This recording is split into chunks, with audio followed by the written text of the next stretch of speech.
এরে আল্লাহর বান্দা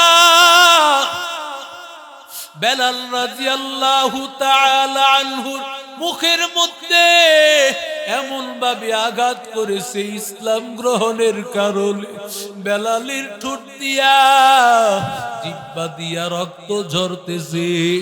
মায় ডাক দিয়া কয়, ও বেলাল, তোমার তো বড় মারাত্মক কষ্ট হইতেছে বেলাল। বেলাল ডাক দিয়া কই, মাগো আমার রক্ত ঝরতেছে মা, এই কষ্ট আমার কোনো কষ্ট মনে হয় না। এক দিয়া চোখের পানি, অন্য দিক দিয়ে আমার রক্ত ঝরতেছে। এই দুইটা ফোঁটা আল্লাহর কাছে বড় দামি। ও মা, আমার যতই রক্তের ফোঁটা ঝরতেছে ততই কেমন জানি আমার বড় মজা লাগতেছে। আমার দয়া মাওলা রে,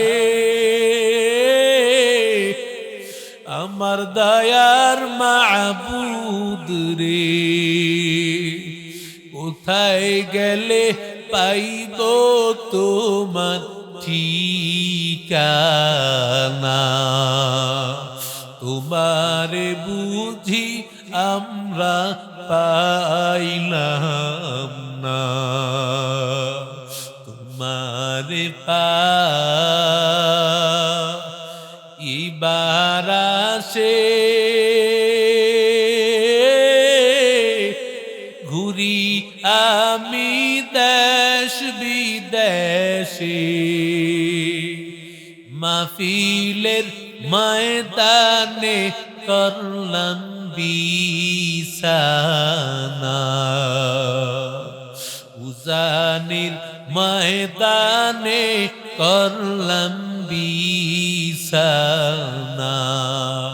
ইজতেমার ময়দানে করলাম বিছানা,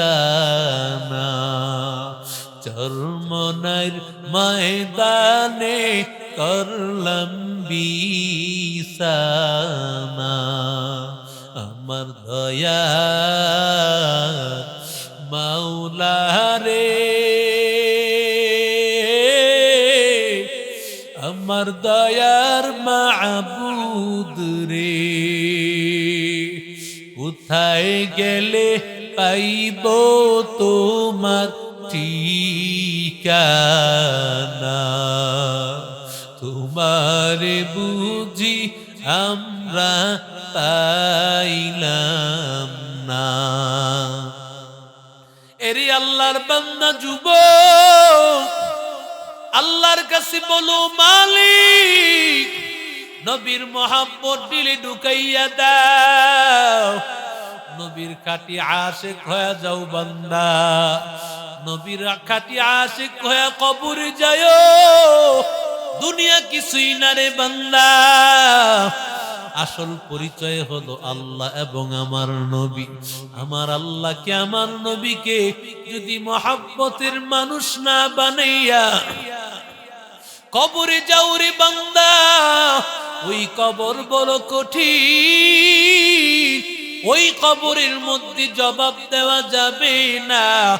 এরে আল্লাহর বান্দা যুবক, ওই কবরে যাওয়ার আগে বান্দা ইমানটাকে মজবুত করিয়া যাও রে বান্দা, কারণ জান্নাত জাররা পরিমাণ ইমান নিয়ে যদি কবরে যাইতে পারো বান্দা, আল্লাহ তাআলা হয়তোবা নবীর মহব্বত আর ভালোবাসা দিয়া যদি আমি কবরে যাইতে পারি, ওই কবরটা আমার জন্য জান্নাতের বাগান হয়ে যাবে।